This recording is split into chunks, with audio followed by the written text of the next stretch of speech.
ada dua ibadah yang sangat besar pahala kedua-duanya ini. Sehingga kalau bisa diundi, lastahmu akan diundi, akan dibayar untuk mendapatkan yang dua ini. Puja dan puji syukur kita kepada Allah yang memberikan nikmat iman, nikmat Islam, nikmat kesehatan kepada kita. Bisa kita melaksanakan solat fardu zuhur yang kita laksanakan berjamaah. Mudah-mudahan yang kita lakukan hari ini diterima oleh Allah Subhanahu wa taala hendaknya. Amin ya rabbal alamin. Kemudian salawat dan salam kepada Nabi yang agung, Nabi yang mulia, Sayyidina Rasulullah Muhammad sallallahu alaihi wasallam. Allahumma salli wa sallim ala nabiyyina wa habibina Muhammadin wa ala alihi wa sahbihi ajma'in. Assalamu alayka ya Rasulullah. Bapak Ibu yang dirahmati Allah Subhanahu wa taala, kajian kita pada hari ini tentang hadis daripada hadis Rasulullah sallallahu alaihi wasallam. Kata Rasulullah sallallahu alaihi wasallam, "Salathatun ya'simuhumullahu ta'ala min 'adzabil qabri. Syahidun wa muazzinun wal mutawaffa yawmal jum'atin wa lailata jum'atin." Kata Nabi sallallahu alaihi wasallam, ada tiga golongan yang Allah pelihara daripada siksa azab kubur.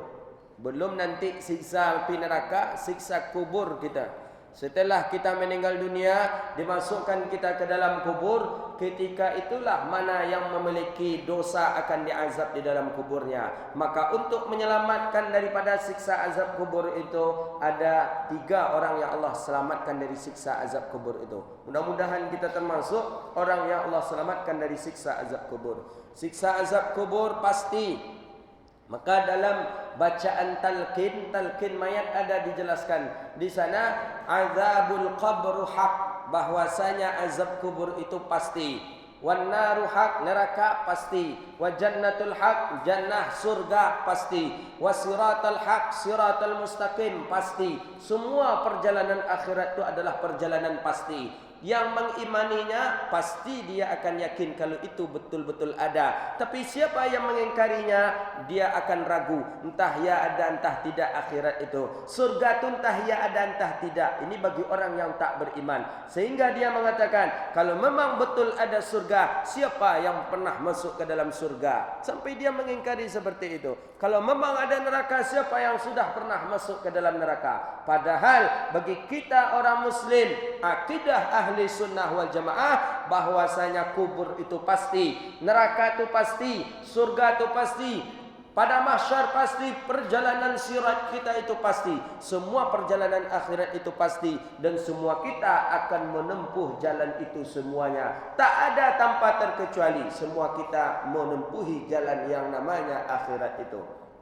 Maka azab kubur, ketika kita sudah berpisah jasad dengan ruh kita, dimasukkan kita ke dalam kubur. Bayangkan kubur yang begitu sempit, kubur yang begitu kecil, dimasukkan kita ke dalamnya, dierengkan, diarahkan, dimiringkan kita ke arah kiblat, ditutup punggung kita dengan papan pun pakai semak-semak, pakai sesuatu yang sehingga tidak bisa masuk angin dan tanah ke dalam lahat kita. Bayangkan begitu panasnya di dalam itu. Dihimpit, kemudian dimasukkan tanah, diinjak, dan kita seorang muslim, belum ada orang yang sanggup menemani kerabatnya yang sudah meninggal dunia dalam lahat. Belum ada.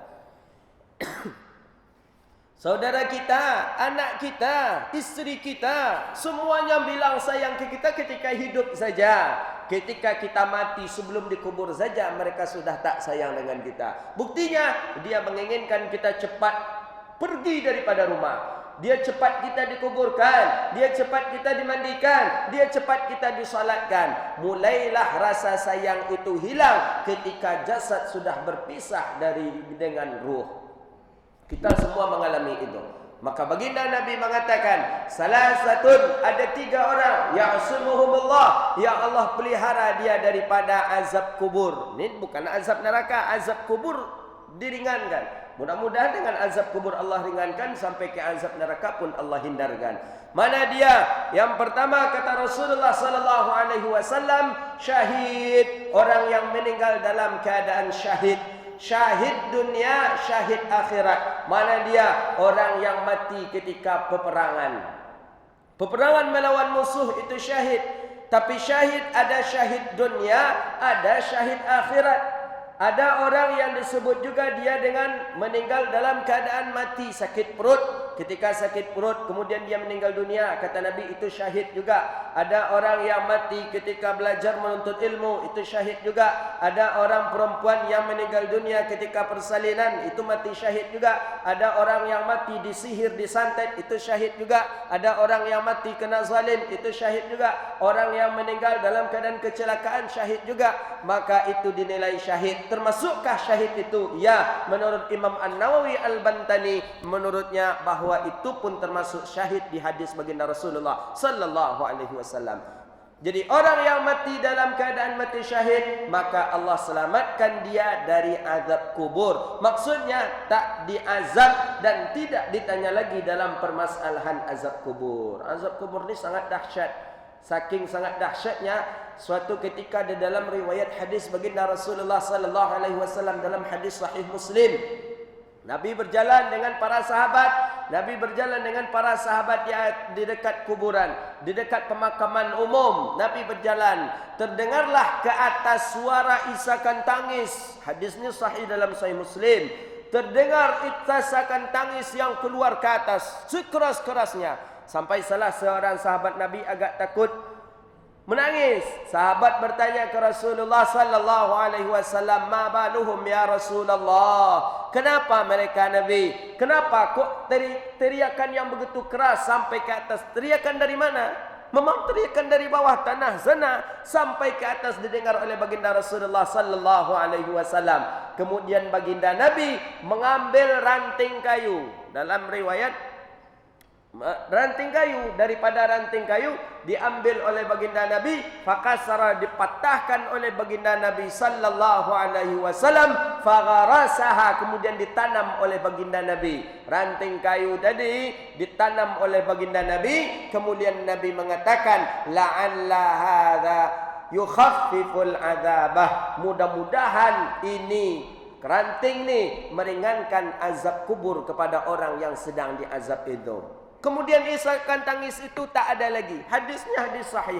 Inilah dalilnya bahwa ketika kita setelah melakukan jenazah, menguburkan jenazah, ambillah pohon, tapi pohonnya pohon yang hidup.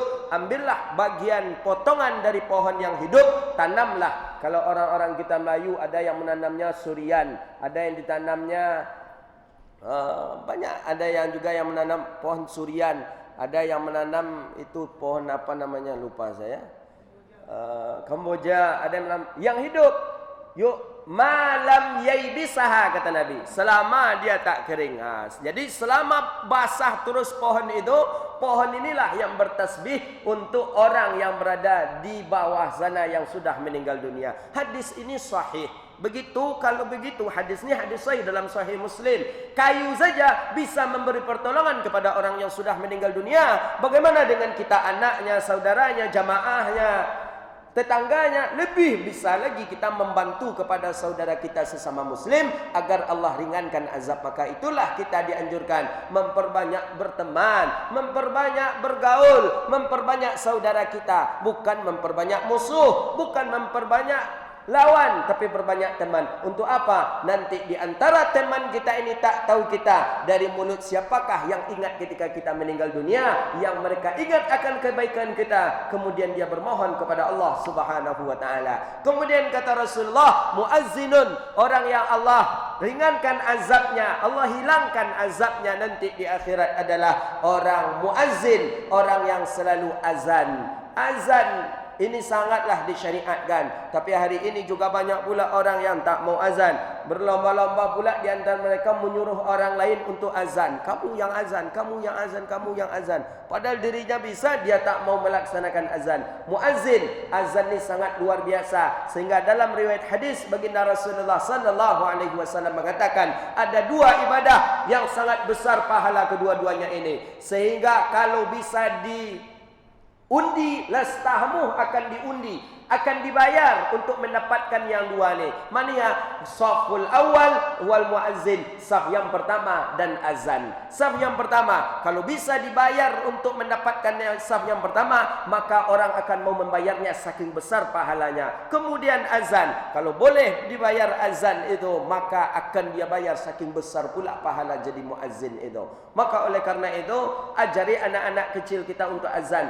Azan tidak harus di masjid kita azan untuk salat jemaah. Kita mungkin sendirian saja, kita di rumah karena masbuk atau karena kita tak sempat lagi ke masjid, kita di rumah salat, maka dianjurkan juga kita untuk melaksanakan azan walaupun itu untuk salat kita sendiriannya saja. Tapi kalau tak memungkinkan dengan iqamah saja, akan tetapi tentu tidak mungkin dengan azan seperti lantangnya azan di masjid. Kita nanti salat di rumah jam 1:30, mungkin karena dalam perjalanan tak sempat salat, azanlah kita sebelum salat. Cuma tak mungkin dengan salat yang dengan azan yang suara jahar. Ini azan sangat dianjurkan, sehingga banyak tempat-tempat yang kita dianjurkan azan. Termasuk kalau dalam mazhab Syafi'i, ketika melepas orang nak musafir jauh, mungkin orang nak berangkat haji, dianjurkan azan. Ketika ihram, ketika terjadinya kebakaran, dianjurkan azan. Memang para salafun salih sudah mengamalkan ini, para ulama kita sudah mengamalkan ini. Ketika terjadi kebakaran, azan. Api ini tak jadi besar. Saya sendiri pernah menyaksikan dan pernah melakukan hal seperti itu. Dan ketika orang sedang pingsan atau kerusupan atau dalam keadaan sakit atau dalam keadaan badai, maka azanlah dianjurkan kita di sana azan. Termasuklah ketika anak baru lahir. Ketika anak lahir, azan fi uzunil yumna wa iqamatin fi uzunil yusra. Izankanlah dia pada telinga kanan dan iqamahkanlah dia pada telinga kiri. Hadisnya jelas, Nabi melakukan seperti itu terhadap cucunya Sayyidi Husain.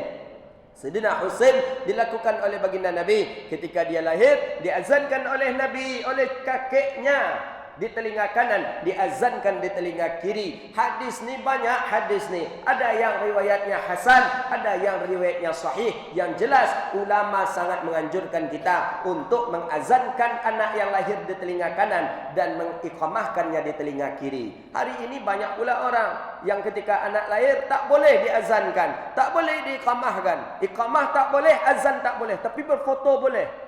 Selfie dengan anak baru lahir boleh.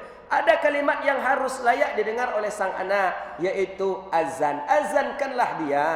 Takut ini perkara bid'ah ini. Oh ini berdosa. Oh ini tak ada anjuran Nabi. Jelas Nabi melakukannya terhadap cucunya Sayyidina Husain. Hadisnya sangat jelas.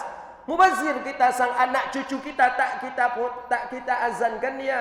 Ini masalah kalimat thayyibah. Tak ada dalam kalimat azan dan iqamah itu kalimat sumpah serapah maksiat.